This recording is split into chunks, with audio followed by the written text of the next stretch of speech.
الله ha u naxariisto waxa shalay galinkii dambe magaalada Burco xarunta gobolka Togdheer asqaran loogu sameeyay marxuun Cawaale Shaacuur Geel oo kamid ah saraakiisha salsare guutada 12aad ee ciidanka qaranka Soomaaliland isla markaasina naftooda uurayaasha ku sugan jiida hore isla markaasina ilaalinaya nabadgelyada ay ku naaloonaya qarankan Soomaaliland Allah ha u naxariisto waxa askan qarani loo sameeyay marxuun Cawaale Shaacuur Geel ka qayb qaatay saraakiil salsare oo ka tirsan guutada 12aad ee ciidanka qaranka Soomaaliland eelkii qaraabadii marxuunkan iyo waliba guud ahaanba bulshada ku dhaqan gobolkani Togdheer waxaanay dhammaanba ehelkiisa iyo qaraabadiisa ka sheekeeyeen taariikh nololeedkiisa marxuunkani Allah ha u naxariisto iyagoo Ilaahayna uga baryay inuu naxariistii janno ka waraabiyo samir iyo iimaan ka siiyo ehelkii qaraabadii asxaabtii iyo guud ahaanba qarankani Soomaaliland uu ka baxay marxuun Cawaale Shaacuur Geel oo ahaa sarkaal sare oo ka baxay ciidanka qaranka Jamhuuriyadda Soomaaliland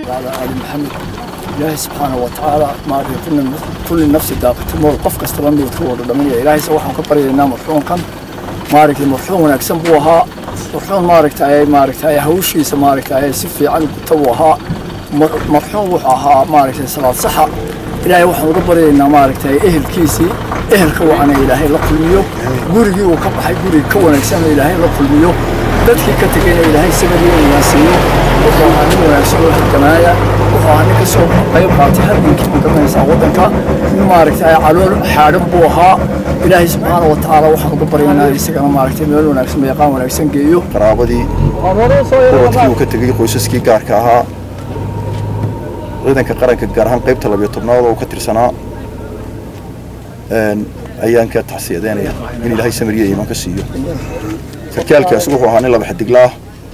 in badan ciidanka madax ku soo jiray ilaa wixii la isku oran jiray Soomaaliya ciidamadii Soomaaliya ayuu ahaan jiray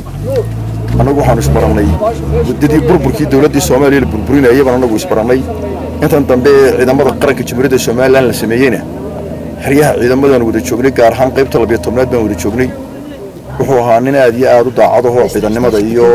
shaqada iyo waxaas oo ku wanaagsan oo waxa weeyaan aaminsan xirada ciidanka oo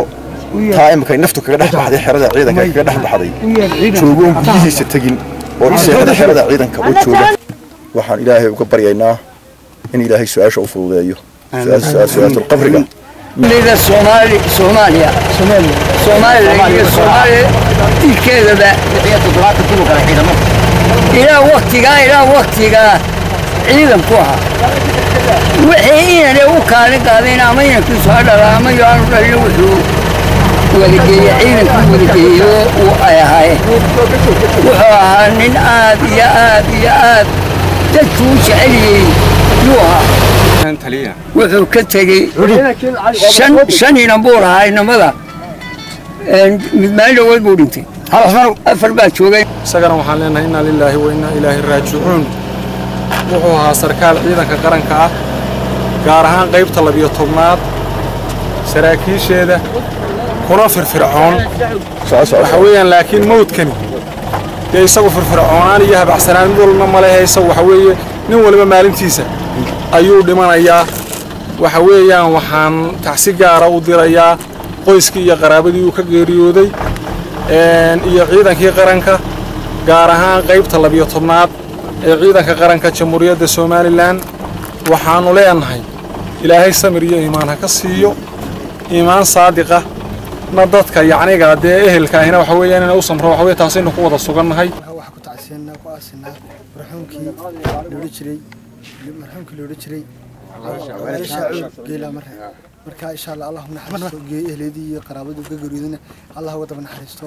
marka Ilaahay samiriyo gadigiina wax naga siiyo nin qaran buu ahaa nin reer mu ahay nin qaran buu ahaa marka Allahumma naxariisto ciidamadii wixii ku baxay Soomaaliland baa Ilaahuna naxariisto Allah ha u naxariisto marxuun Cawaale Shaacuur Geel ayaa ahaan jiray taliyaha gaadiidka guutada 12aad ee jiida hore ciidamada qaranka Soomaaliland Wabarwaaqo Aadan Maxamed shabakada caalamiga ah ee Wadweyne News magaalada Burco